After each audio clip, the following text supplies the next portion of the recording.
दिल्ली में छात्राओं से छेड़खानी के मामले में एक बड़ा खुलासा हुआ है। स्वामी चैतन्यानंद सरस्वती पर पहले भी गंभीर आरोप लग चुके हैं। साल 2016 में दर्ज एक एफआईआर में पीड़िता ने बताया था कि चैतन्यानंद छात्राओं को कमरे में बंद कर देता था और रात में फोन कर अश्लील बातें करता था। पीड़िता का यह भी कहना है कि चैतन्यानंद उसे बेबी और स्वीट गर्ल कहकर बुलाता था और यहां तक कि उसका फोन भी छीन लिया गया। पीड़िता को डर के साए में हॉस्टल में अकेला रखा गया और मथुरा ट्रिप के लिए दबाव भी उस पर बनाया गया। तो अलग अलग ट्रिप पर जाने के लिए इस बाबा की ओर से जबरदस्ती छात्राओं पर दबाव बनाया जाता था कि जबरदस्ती तुम मेरे साथ चलो, वहां पर तुम्हारा कोई खर्चा नहीं होगा। और ये कई बार छात्राओं को उनके कमरे में बंद करवा देता था या खुद बंद कर देता था, फिर फोन के जरिए उनसे अश्लील बातें करता था, उनको बेबी गर्ल स्वीट गर्ल कहकर बुलाता था। आप सोचिए किस तरीके से इसका पूरा ढोंग अब बाहर निकलकर सामने आ रहा है। छात्राएं खुलकर सामने आई हैं, उन्होंने अपनी बात रखी है और उसके बाद ये पूरा खुलासा यहां पर एक के बाद होता चला गया। अब भी बाबा लेकिन फरार है, कहां है उसको लेकर तफ्तीश लगातार जारी है, क्योंकि कई ठिकाने इसके ऐसे हैं जहां पर छिपा हो सकता है।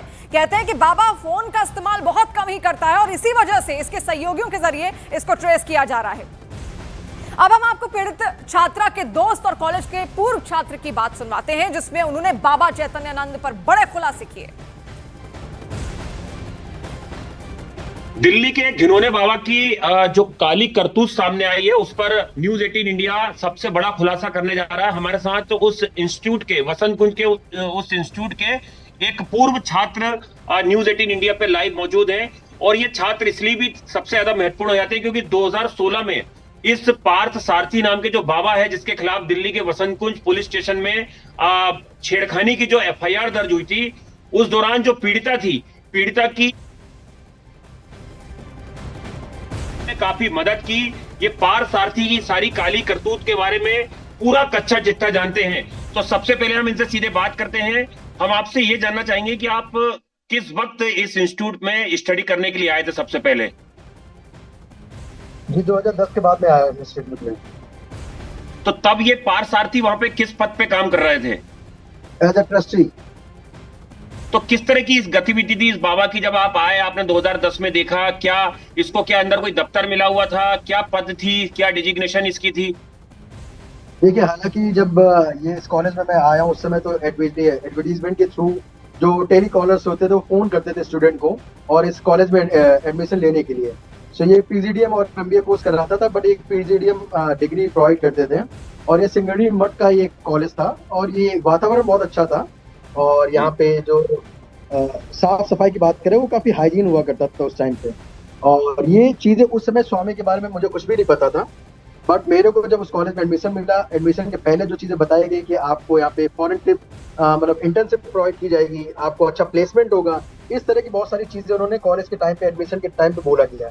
हालांकि एडमिशन के टाइम पे इन्होंने क्या किया, सारे बच्चों के original document 10th 12th graduation passing certificate सारा कुछ ही अपने पास डिपॉजिट करा लेते थे, जिसके चलते। कौन करा लेते थे? ये पार्थ सारथी कराता था? ये पार्थ सारथी का ये रूल था। जब भी कोई स्टूडेंट एडमिशन लेता था, एडमिशन के ड्यूरेशन में जब उनका सिलेक्शन हो जाता था, फीस सबमिट होती थी, उस समय बोला जाता था आपने सारे ओरिजिनल डॉक्यूमेंट आपको सबमिट करने पड़ेंगे और उसके बाद आप जब पास आउट होंगे उस समय आपके सारे डॉक्यूमेंट दे दिए जाएंगे। इसके पीछे क्या वजह थी? क्या मकसद था ये ओरिजिनल डॉक्यूमेंट जमा कराने का? ओरिजिनल डॉक्यूमेंट जमा कराने का एक सिंपल सा इसके अगेंस्ट में कोई भी एक्शन ना ले सके, उनके अंदर एक डर बना रहे, एक दबाव बना रहे कि अगर कोई भी ऐसे ही कोई कदम उठाते हैं उस समय उनके डॉक्यूमेंट को से उनको अपना हाथ धोने पड़ेंगे। ये बताइए, आप यहाँ से आपको भी निकाला गया था और ये 2016 में जो एक पीड़िता थी जिन्होंने एफआईआर कराई वसंतपुर पुलिस स्टेशन में, एक लंबी जंग लड़ी उन्होंने अपने इंसाफ के लिए, उनकी आपने कैसे मदद की? वो कैसे आपके संपर्क में आई? बताया जा रहा है कि वो आपकी जूनियर थी, आप उनके सीनियर थे इस इंस्टीट्यूट में जहां पर ये पार्थ सारथी अपना पूरा रैकेट चला रहा था एक तरीके से।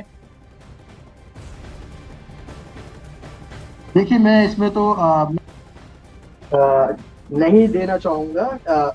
जो भी कुछ था वो पीड़िता ने, विक्टिम ने अपने आप से सारा कुछ हिम्मत बांधी और हिम्मत जुड़ाई, जिसकी वजह से उन्होंने सफलता पाई और उनको बीच में अपनी डिग्री छोड़नी पड़ गई। बट उसमें मेरा कोई भी योगदान बस एक ही कह लो सहानुभाव या थोड़ा सा मोटिवेशन, जहाँ पे मेरा इन्वॉल्वमेंट था। और जो कुछ भी कदम थे वो उनके खुद के ही थे, क्योंकि वो बहुत ज्यादा फ्रस्ट्रेट हो चुकी थी, इरिटेट हो चुकी थी, उनका दम घुट रहा था उस कॉलेज में, जिसके चलते उनको मौका पाते ही उन्होंने उस कॉलेज से भागना सही समझा।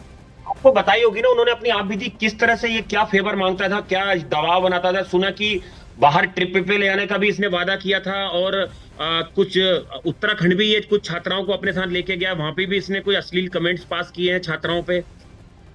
देखिए ये कमेंटबाजी और इस तरह की चीजें, लुभावनी चीजें देना, इनका शुरुआत से एक प्रोसेस रहा है, प्रोसेस का हिस्सा रहा है, जहाँ पे छात्राओं को, जो भी सेगमेंटेड छात्राएं थी, उनको इस तरह की लुभावनी चीजें बताना कि आपको जो दी जाएंगी या इंटर्नशिप दिया जाएगा, या आपको अच्छे मार्क्स मिल जाएंगे, या आपको पास हो जाएगा, आपका कैरियर अच्छा बन जाएगा। इस तरह की लुभावनी चीजें जब भी किसी को बताया जाए तो उनको सुन के अच्छा ही लगता है। हर कोई इंसान जीवन में अच्छा करना चाहता है, अगर उनको एक ऐसा माध्यम मिल रहा है जहाँ पे वो अपना कैरियर अच्छा बना सकते, तो वो शुरुआत में वो कदम बढ़ाते थे। बट हालांकि जब वो सच्चाई पता लगती थी कि ये कदम मतलब ये जो चीजें हैं वो इस तरीके से मिलेंगी या इस आपको आके गुजर के करना पड़ेगा, तो वहां पे लोगों की हिम्मत टूट जाती थी।